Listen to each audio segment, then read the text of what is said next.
I'm a second-year medical student starting today. So today is July 28. It's our orientation day. So wala naman bago actually. As second years, we already know what to expect. And I guess we already have an idea on how the system works. So yun, nothing new. Siguro what's new lang is that we'll finally get to meet the first years. And I'll see my med friends again. Matagal na kami hindi nakikita. So, baka kumain lang kami after orientation. So yeah, let's go to school.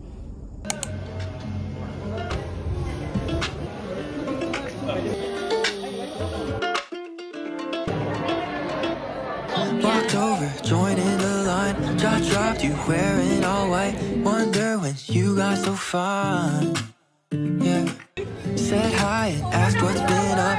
Kept talking month after month. Your time, I can't get enough. Not alone anymore. You could be the one I'm looking for. You could be the one my heart adores. Got me in my head, yeah. Don't need second guesses. Falling but won't let it show. You're what I'm looking for. You had me at the door. Walked in, I need some more of you. I need you in my life. I want you all the time. I'm falling through the sky for you. I promise not gonna lie. Showing more of this side. Hi, so done eating lunch. Grabe busog na busog ako sa Samgyup. Kasi hindi naman planned na magka-Samgyup kami. Kaya ayun, hindi ako masyado nakapag-ready. Ay, anyway. So yun, tapos na yung orientation. And kanina, nag-awarding. Super happy na ang dami ko na-receive na awards. Actually, hindi ko in-expect. Kasi hopeful ako, pero hindi ko in-expect. Hi!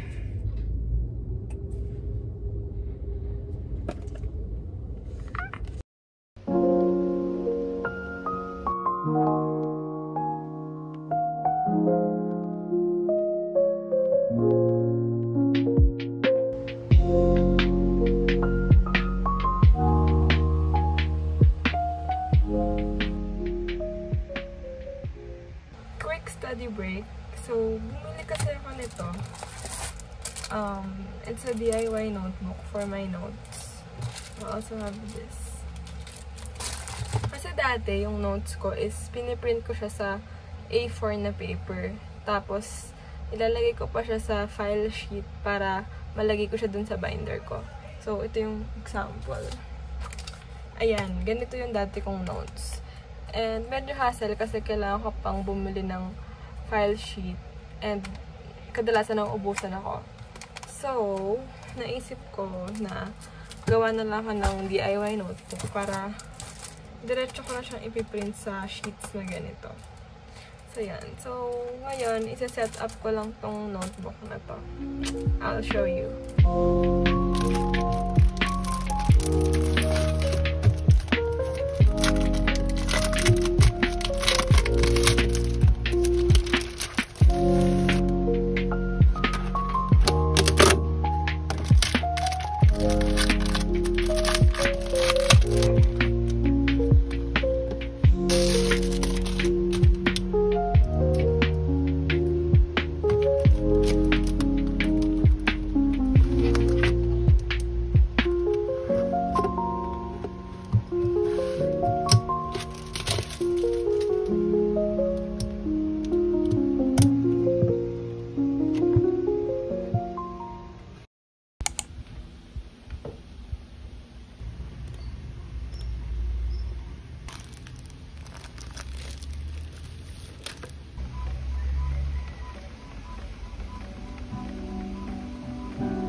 since nung orientation namin. And the reason why hindi ako nakapag-film ng ganong katagal is because ang dami nangyari. So, una, I had a hard time adjusting to second year. So, akala ko magiging madali na lang kasi medyo nasanay na ako. Pero, ang hirap pala from that bakasyon na constant bed rot and brain rot. And then, balik na ulit dun sa study grind. So, yun, mahirap siya. And, second year is ibang level din siya compared to first year.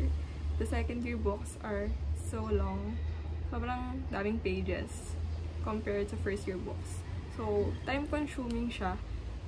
And, kinailangan kong i-recheck yung mga study habits ko and study routine para maging efficient pa din. And just when I got that routine back, nagkaroon ako ng eye infection. So, it was bad. And I had to rest my eyes for several days. But yeah, my eyes are all better now. Meron pa din akong check-up tomorrow, but yeah. So today, I didn't have class. So, normal routine lang, study, and I fixed my notes. And then, now is I wanna show you something that I bought. I recently received my Batman! Yay! So, na-unbox ko na siya, actually. But I'll show you. So, ito yung color that I got. Yan. It's just the classic black. I think Cardio 3. Yan. Classic color lang as a neutral person. Yan. And it has my name engraved on it. So, pumili lang ako ng serif na font. And then, it came with a pen light. Ang problem lang is white yung light ng pen light. Eh, mas okay daw kasi yung yellow according sa doctor namin. And then, this one. Yung stat case. So, let's see yung stat case.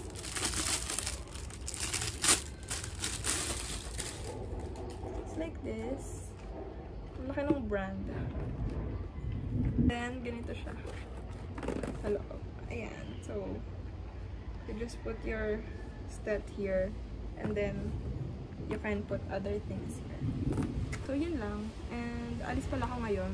So, magpapatahi ako ng bagong set ng uniform.